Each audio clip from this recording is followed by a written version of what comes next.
ఏనాడు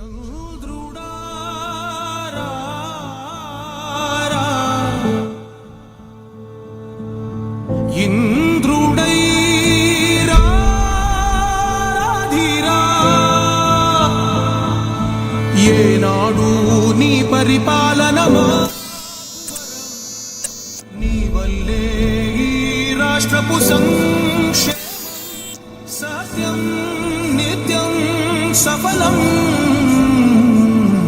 జనగణ మంగళదాయకుడా ఘనమగు చరితల నాయకుడా పలుతరములు మము పరిపాలించర స్వామికుడా నవయుగ మేధో సైనికుడా సమయము తెలియని సేవకుడా యువన వ్యాంధ్రకు ప్రగతిని చూపర సాధకుడా వైతాళికుడా.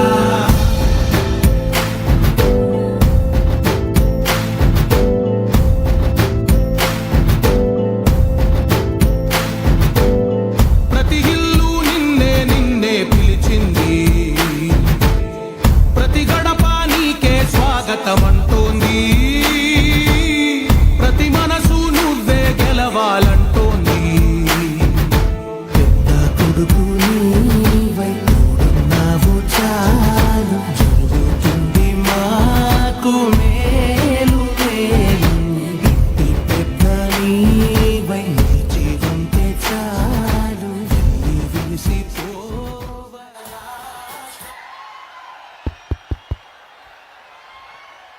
భారతదేశంలోనే ఆంధ్రప్రదేశ్ రాష్ట్రాన్ని అగ్రగామి రాష్ట్రంగా తీర్చిదిద్దేందుకు, ఆంధ్రప్రదేశ్ని స్వర్ణాంధ్రగా, సస్యాంధ్రగా, సస్యశ్యామలాంధ్రగా, వెలుగులాంధ్రగా తీర్చిదిద్దేందుకు గడియారపు ముళ్ళు వెంట తడియారని స్వేదంతో పరిశ్రమిస్తున్న మన గౌరవ ముఖ్యమంత్రి వర్యులు శ్రీ నారా చంద్రబాబు నాయుడు గారికి ఆత్మీయ స్వాగతం, సుస్వాగతం.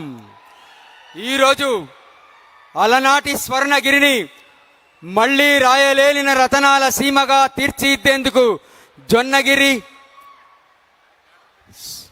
మైనింగ్ ప్రాజెక్టును గౌరవ ముఖ్యమంత్రి వర్యులు తమ స్వర్ణ హస్తాల చేత ప్రారంభించారు.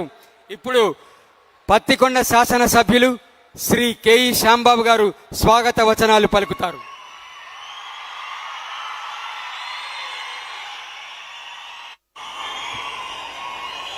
సభాయ నమః. పెద్దలు పూజ్యులు మన రాష్ట్రీయ ముఖ్యమంత్రి వర్యులు చంద్రబాబు నాయుడు గారికి, అలాగే వేదిక పైన ఉన్న మంత్రివర్యులకి, అలాగే నా సహచర ఎమ్మెల్యేలకి, అలాగే ఈరోజు మన ప్రాంతంలో మన మట్టి నుంచి మన రాళ్ళ నుంచి ఈ బంగారం తీసే ప్రభాకరన్ గారికి, కార్తికేయన్ గారికి ప్రతి ఒక్కరికి నమస్కారాలు చెప్తూ, ముఖ్యంగా నా తెలుగుదేశం కుటుంబ సభ్యులకు ప్రతి ఒక్కరికి పేరు పేరున నమస్కారాలు. సోదరులారా, మనకి బాగా తెలుసు మనము ఈ ప్రాంతంలో ఎంత ఇబ్బందులు పడుతున్నామో. మనకి ఒక నది లేదు, ఒక దార లేదు. మనం ఎంతసేపుకైనా కానీ వర్షాపాతం దానిపైన మనము డిపెండ్ అయ్యి మన సేద్యం చేసుకునే కాలం. కానీ గత తెలుగుదేశం గవర్నమెంట్లో 14-19లో పెద్ద ఆయన కె కృష్ణమూర్తి గారి ఆధ్వర్యంలో మన చంద్రబాబు నాయుడు గారి సొలోతో 250 కోట్లు తీసుకొని మనము 68 చెరువులకి మనం నీళ్లు నింపుకునే ఘనత మన చంద్రబాబు నాయుడు గారిది అని సభాపూర్వకంగా చెప్తున్నారు. మరి అదేవిధంగా ఈరోజు ఈ సంస్థ ఈడ ఓపెన్ అయ్యిందంటే మీ అందరూ కూడా బాగా తెలుసు. 2009 నుంచి వీళ్ళు ఇక్కడ భూములు స్వీకరణ స్టార్ట్ చేశారు. ఆ రోజు కెఈ ప్రభాకర్ గారు ఎమ్మెల్యేగా ఉండేది, తన నుంచి సహాయం బాగా తీసుకున్నారు. దాని తర్వాత పెద్ద ఆయన కె కృష్ణమూర్తి గారి డిప్యూటీ సీఎంగా ఉన్నప్పుడు 14 నుంచి 19కి మనము ఇక్కడ వాటర్ రిసోర్సెస్, ఎన్విరాన్మెంట్ క్లియరెన్స్ వగరా వగరా మనము ఈ సంస్థకి సహాయం చేసుకుంటూ వచ్చాం. కానీ గత గవర్నమెంట్లో ఈ సంస్థ కూడా ఆలోచించింది, మనము ముందరపడి ఇక్కడ ఏమన్నా చేస్తే ఆ కాలాంతకుడు దీంట్లో కూడా ఏమన్నా బాగా అడుగుతాడా అని చెప్పి ఆలోచన చేసి వాళ్ళ ప్రాసెస్ మొత్తం కూడా స్లో చేసుకోవడం జరిగింది. మరి మీ అందరి సొలతో, మీ అందరి దయతో మరి మనము తెలుగుదేశం గవర్నమెంట్ ఫామ్ చేసుకున్నాం. ఫామ్ చేసుకున్న తర్వాత చంద్రబాబు నాయుడు గారి ఆధ్వర్యంలో ఈ ప్లాంట్ ఇక్కడ ఓపెన్ అవుతుందంటే ఈ పత్తికొండ ప్రజలకి, పత్తికొండ ప్రాంతంకి చాలా గర్వకారణం అని చెప్తూ సభాపూర్వకంగా తెలియజేస్తున్నాను. మరి రాబోయే కాలం కూడా ప్రతి ఒక్కరికి మంచిది. మనము పెద్ద ఆయన చంద్రబాబు నాయుడు గారిని 2 అడగాల్సి వస్తుంది. హార్టికల్చర్ ఇప్పుడు 1,00,000 కోట్లు హార్టికల్చర్ ప్లాన్ ఒకటి సెంటర్ నుంచి మంజూరు అయింది. సార్ మీ దయతో మాకు ఇక్కడ పత్తికొండకి పైలట్ ప్రాజెక్టుగా మీరు ఏమైనా డిక్లేర్ చేయగలిగితే ప్రతి ఒక్క ఊరిలో ప్రతి ఒక్క రోడ్డు ప్రతి ఒక్క పొలము మేము సస్యశ్యామలం చేసుకుంటాము. మేము ఇక్కడ నుంచి వలసలు పోయేది వలసలు ఆపుకుంటాము. అది ఏమన్నా జరిగితే మన తెలుగుదేశం గవర్నమెంట్లోనే జరగాల, కానీ వేరే గవర్నమెంట్లో ఎల్లప్పుడూ కూడా జరగపోదు. ఈ మాట ఎందుకంటున్నానంటే పత్తికొండలో గత 7 ఎలక్షన్లలో 6 సార్లు పత్తికొండలో తెలుగుదేశమే కైవసం చేసుకున్నది. మరి తెలుగుదేశం అంటే ఇక్కడ నరనరాల ప్రతి ఒక్కరికి ఉండేది.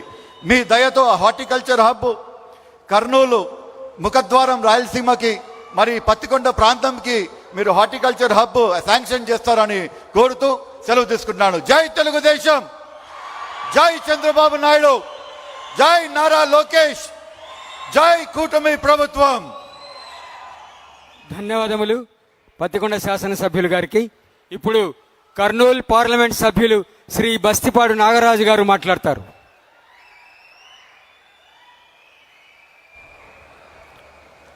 కర్నూలు జిల్లా పత్తికొండ నియోజకవర్గం ఈరోజు ఇచ్చేసి వేదిక మీద ఆశీనులైనటువంటి పూజ్యులు గౌరవనీయులైనటువంటి ఆంధ్రప్రదేశ్ ముఖ్యమంత్రులైనటువంటి నారా చంద్రబాబు నాయుడు గారికి, అలాగే వేదిక మీద ఆశీనులైనటువంటి మంత్రివర్యులకు, శాసనసభ్యులకు, అలాగే వివిధ హోదాలైనటువంటి అధికారులకు, ప్రతి ఒక్కరికి, మరియు ముఖ్యంగా నా కర్నూలు జిల్లా పార్లమెంట్ ప్రజలందరికీ, తెలుగుదేశం పార్టీ కుటుంబ సభ్యులందరికీ నా 2 చేతులు జోడించి నమస్కరిస్తున్నాను.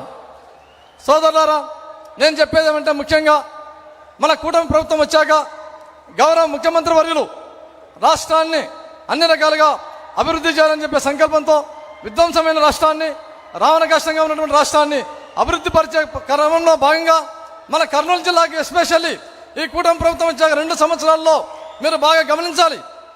భారతదేశ వ్యాప్తంగా పారిశ్రామిక కేంద్రాలు 13 ఇస్తే అందులో మన కర్నూలు జిల్లాలో ఓర్వకల్ ప్రాంతాన్ని గుర్తించారు. అందులో భాగంగా ఆ ఓర్వకల్లో ఒక డ్రోన్ల హబ్ ఏర్పాటు చేయడం జరిగింది. అంతేకాక ఈరోజు మన కర్నూలు పార్లమెంట్లో ఎంత వెనుకబడింది అనుకునే క్రమంలో మన పత్తికొండ నియోజకవర్గంలో జొన్నగిరిలో ఒక స్వర్ణగిరిగా బంగారు గంటల కేంద్రాన్ని మరి ఒక దశ నుంచి 2వ దశను ప్రారంభించుకోవడానికి ముఖ్యమంత్రులు వచ్చేందుకు చాలా చాలా గర్వంగా ఉంది. సార్, మీ ఆధ్వర్యంలో ఈరోజు పారిశ్రామికంగా మా కర్నూలు జిల్లా ముందుకు దూసుకుపోతుండడంలో ఎటువంటి సందేహం లేదు. అంతేగాక పారిశ్రామికంగానే కాకుండా ఇరిగేషన్ పరంగా మాకు ఏది ఏమైనా కూడా మాకు ఆలూరు నియోజకవర్గంలో వేదవతి ప్రాజెక్టుని మీరు 2028 కల్లా కంప్లీట్ చేస్తామని సార్. అందులో భాగంగా మా కర్నూలు పార్లమెంట్ ప్రజలందరి తరఫున తమకు శిరస్సు వంచి నమస్కరిస్తున్నాను సార్. వేదవతి ప్రాజెక్టు 2028 కల్లా కంప్లీట్ చేస్తామని చెప్పి తమరు చెప్పినందుకు. అంతేగాక ముఖ్యంగా సార్ ఇక్కడ హంద్రీనివా వార్త ఉంది సార్. మాకు 2 డిమాండ్లు సార్. అంతే, హంద్రీనివా నుంచి 8 స్లూయిస్ల కోసం అప్లై చేశాం సార్. ఆ స్లూయిస్ ఈ ప్రాంతం అంతా ఈ స్వర్ణగిరితో పాటు సస్యశ్యామలం అవుతుంది సార్. అందులో భాగంగా దీన్ని తమరు దయచేసి తమరికి సవినయంగా విన్నవించుకుంటున్నాం సార్. 2వ అంశం సార్, ఇంత బ్రహ్మాండంగా స్వర్ణగిరిగా మారినటువంటి ఈ క్రమంలో కర్నూలు జిల్లాలో మాకు కర్నూలు పార్లమెంట్కి అంతా especially sir Kurnool to Ballari national highway చాలా చాలా ముఖ్యం సార్ మాకు. అది ఎందుకంటే ఇంత బ్రహ్మాండంగా పరిశ్రమలు వస్తున్నటువంటి వేళ ఆ రోడ్డు మాకు చాలా ఇంపార్టెంట్ సార్. ఎందుకంటే ఆ రోడ్డు వస్తే మాకు పారిశ్రామికంగా బ్రహ్మాండంగా మౌలిక వస్తువుల పరంగా డెవలప్ అయింది. కాబట్టి కర్నూలు టు బళ్ళారి దయచేసి కర్నూలు పార్లమెంట్ ప్రజలందరి తరఫున తమరికి సవినయంగా విన్నవించుకుంటున్నాను సార్. అది మాకు కావాలని చెప్పేసి తెలియజేస్తా ఉన్నాను. అంతేగాక సోదరులారా, మీరు ఒకసారి ఆలోచించాలా. ఏది ఏమైనా కూడా గౌరవ ముఖ్యమంత్రి వర్యులు రాష్ట్రం అంతా ఒక సైడ్ ఆలోచన చేస్తూ ఉంటే ఈ కర్నూలు పశ్చిమ ప్రాంతాన్ని డెవలప్ చేయాలని చెప్పేసి సార్ కంకణం కట్టుకొని ఉన్నారు. అందులో భాగంగా రేపు రాబోయే హార్టికల్చర్ 1,00,000 కోట్లలో భాగంగా ఎమ్మెల్యే గారు చెప్పినట్టు హార్టికల్చర్ మా కర్నూలు జిల్లా క్లస్టర్ను ఒక పైలట్ ప్రాజెక్ట్గా తీసుకొని ఈ ప్రాంతాన్ని అభివృద్ధి పరచాలని చెప్పేసి కోరుకుంటూ ఈ అవకాశం ఇచ్చినటువంటి పెద్దలకు మరొకసారి ధన్యవాదాలు తెలియజేస్తూ సెలవు తీసుకుంటాను సార్. నమస్కారం.